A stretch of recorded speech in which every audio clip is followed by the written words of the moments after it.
ಅಪ್ಪನ ಪ್ರೀತಿ ಸಿಗಲಿಲ್ಲ. ತಾಯಿ ಕಳ್ಕೊಂಡು ಮೊದಲೇ ಒಂಟಿಯಾಗಿದ್ದ. ಈಗ ತಾತನ್ ಕಳ್ಕೊಂಡು ಪೂರ್ತಿ ಒಂಟಿಯಾಗಿರ್ತಾನೆ ಅಂತ ಅನ್ಕೊಂಡು ಸಮಾಧಾನ ಮಾಡಕ್ಕೆ ಅಂತ ನಾನು ಅಲ್ಲಿಗೆ ಹೋಗಿದ್ದೆ. ಆದ್ರೆ ಅಲ್ಲಿ ನಾನು ಊಹೆ ಮಾಡಕ್ಕ ಆಗದಿರೋಂಥ ಘಟನೆನ ನಾನು ಕಣ್ಣಾರೆ ನೋಡಿದೆ. ಏನ್ ನೋಡಿದ್ರಿ?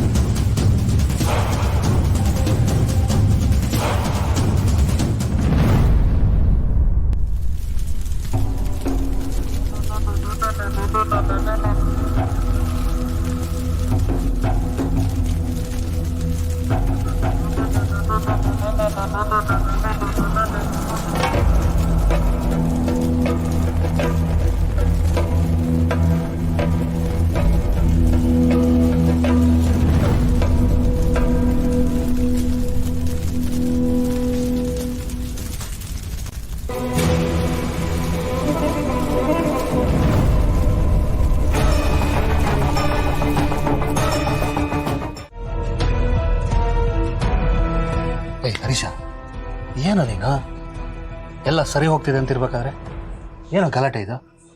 ಕೊಬ್ಬೊಬ್ರು ಅವಳಿಗೆ ನಾನು ಏನೇನು ಮಾಡ್ತೀನೋ ಅದೆಲ್ಲ ಹೇಳ್ಬೇಕಂತ ಒಳಗೆ. ಅಲ್ಲ, ನಾನು ಅವಳಿಗೆ ಏನು ಮೋಸ ಮಾಡೀನಿ ಅಂತ ಬಾಯಿ ಬಂದಾಗೆಲ್ಲ ಮಾತಾಡ್ತಾಳವಳು. ನನಗೂ ಕೋಪ ಬಂತು, 2 ಮಾತಂದೆ, ಮುನ್ಸ್ಕೊಂಡು ಹೋದ್ಲು. ತಪ್ಪಲ್ವೇನಾ? ಕೆಲವು ವಿಷಯಗಳನ್ನ ಹೆಂಡತಿಯರ ಹತ್ರ ಶೇರ್ ಮಾಡ್ಕೋಬೇಕು. ನಿಜ ಹೇಳಿದ್ರೆ ಅದಕ್ಕೂ ಗಲಾಟೆ ಮಾಡ್ತಾಳೆ ಅಂತ ಹೀಗೆ ಹೇಳಿತ್ತು. ನನಗೇನು ಗೊತ್ತಿತ್ತು? ಅದೇ ನೀನು ಮಾಡಿರೋ ತಪ್ಪು. ಅಪ್ಪನ ಹತ್ರ ದುಡ್ಡಿದೆ ಅಂತ ಗೊತ್ತಾಯಿತು, ಅದನ್ನು ತಗೋಬೇಕಾಗಿತ್ತು. ಈ ನಾಟಕ ಮಾಡಿದೆ ಅಂತ ಹೇಳಬೇಕಾಗಿತ್ತು. ಅವಳು ಸುಮ್ಮನೆ ಇರ್ತಿದ್ಲು. ಅದು ಬಿಟ್ಟು ಏನಾನ ಮಾಡಿ ತಗಲಾಕೊಂಡೆ. ಇವಾಗ ಹೋಗ್ಲಿ ಬಿಡಪ್ಪ, ಇವಾಗೆಲ್ಲ ಪ್ರಾಬ್ಲಮ್ ಸಾಲ್ವ್ ಆಯ್ತಲ್ಲ, ಎಲ್ಲ ಸರಿ ಹೋಗುತ್ತೆ. ಕೊಡ ಇಲ್ಲ, ಎಲ್ಲ ಸರಿ ಹೋಯ್ತು. ಅವಳು ಸಿಟ್ಟು ಮಾಡಿಕೊಂಡು ಮನೆ ಬಿಟ್ಟು ಹೋಗಿದ್ದಾಳೆ. ಇಲ್ಲೇ ಇಷ್ಟೊಂದು ರಂಪ ಮಾಡಿದ್ದಾಳೆ, ನೀನು ಅಲ್ಲಿಗೆ ಹೋಗಿ ಇನ್ನೆಷ್ಟು ರಂಪ ಮಾಡ್ಬೋದು ಹೇಳ? ಹೆಂಡತಿಯರ ಹತ್ರ ಈ ಸೆಂಟಿಮೆಂಟೇ ಪ್ಲೇ ಮಾಡ್ಬೇಕು ಕಣ. ಈ ರೀತಿ ರೆಬಲ್ ಆಗೋದ್ರೆ ಏನು ಮಾಡೋಕ್ಕಾಗಲ್ಲ. ತಗೋ. ನನಗೂ ಕೋಪ ಬರಲ್ಲ ಬ್ರೋ. ನನ್ನ ಪೇಷನ್ಸ್ಗೂ ಲಿಮಿಟ್ ಅಂತ ಇರುತ್ತೆ.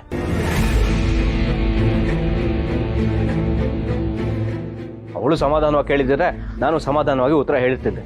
ಅದು ಬಿಟ್ಟು ರೂಮಿಗೆ ಬಂದ ತಕ್ಷಣ ರಣಚಂಡಿ ಅವತಾರ ತೆಗೆದುಬಿಟ್ರೆ ನಾನು ಸುಮ್ಮನೆ ಇದ್ಬಿಡ್ಬೇಕಾ? ನೋಡ, ಗಂಡ ಕೋಪ ಮಾಡ್ಕೊಂಡಾಗ ಹೆಂಡತಿ ಸಮಾಧಾನ ಮಾಡಬೇಕು, ಹೆಂಡತಿ ಕೋಪ ಮಾಡ್ಕೊಂಡಾಗ ಗಂಡ ಸಮಾಧಾನ ಮಾಡಬೇಕು. ಆಗಲೇ ಜೀವನ ಅನ್ನೋ ದೋಣಿ ಆರಾಮಾಗಿ ಸಾಗುತ್ತೆ. ಇಲ್ಲಾಂದರೆ ನೀನು ಥರ ಆಗ್ಬಿಡುತ್ತೆ. ಈಗ ಅವಳನ್ನ ಸಮಾಧಾನ ಮಾಡಿ ಕರ್ಕೊಂಡು ಬಾ. ನೀನು ಫಸ್ಟ್ ಅಲ್ಲಿಗೆ ಹೋಗು, ಇಲ್ಲಾಂದರೆ ಭಾಳ ಎಡವಟ್ಟಾಗುತ್ತೆ ಹೇಳ್ತಾ ಇದ್ದೀನಿ. ಏಯ್, ನೀನೇನು? ನಾನು ಯಾಕೆ ಅಲ್ಲಿಗೆ ಹೋಗ್ಬೇಕು? ನಾನು ಎಷ್ಟು ಹೇಳಿದ್ರು ನನ್ನ ಮಾತು ಕೇಳಿದ್ರೆ ಹೋದವಳು ನಾನು ಹೋಗಿ ವಾಪಸ್ ಕರ್ಕೊಂಬರ್ಬೇಕಂತ. ಬೇಕಾದ್ರೆ ಬರ್ತಾಳೆ ಬಿಡು. ಮಕ್ಕಳು ಹಠ ಮಾಡಿದ್ರೆ ಸಮಾಧಾನ ಮಾಡ್ಬೋದು, ಹೆಂಡತಿಯರು ಹಠ ಮಾಡಿದ್ರೆ ಅವ್ರನ್ನ ಕೂಲಾಗಿ ನಮ್ಮ ದಾರಿ ತಗೋಬೇಕಣ. ಲವ್ ಮಾಡಿ ಮದುವೆ ಆಗಿದೆಯಾ, ಸಂಸಾರ ಮಾಡಿದ್ಯಾ, ಅರ್ಥ ಆಗಲ್ವ ನಿಂಗೆ? ಹೆಂಡತಿ ಅನ್ನೋಳು ಪಕ್ಕಕ್ಕಿದ್ರೇ ಗಂಡ ಅನ್ನೋನಿಗೆ ಬೆಲೆ ಕಾಣಲ್ಲ. ಅರ್ಥ ಮಾಡ್ಕೊ. ಇಲ್ಲ ಬ್ರೋ, ಈ ವಿಚಾರದಲ್ಲಿ ನಾನು ನಿನ್ನ ಮಾತು ಕೇಳಲ್ಲ. ಇರಲಿ ಬಿಡು, 1-2 ದಿವಸ ಅಲ್ಲಿ ನನ್ನನ್ನು ಬಿಟ್ಟು. ಆವಾಗ ನನ್ನ ಬೆಲೆ ಏನು ಅಂತ ಗೊತ್ತಾಗುತ್ತೆ. ಅವಳೇ ಬರ್ತಾಳೆ, ನಾನಂತೂ ಹೋಗಲ್ಲ. ಬದುಕನ್ನು ಸರಿ ಮಾಡ್ಕೊ ಅಂತ ಹೇಳ್ತಾ ಇದ್ದೀನಿ. ಆಗಲ್ಲ, ಹೀಗೆ ಇರ್ತೀನಿ ಅಂದರೆ ನಿನ್ನ ಕರ್ಮ ಅನುಭವಿಸು. ನನಗೇನು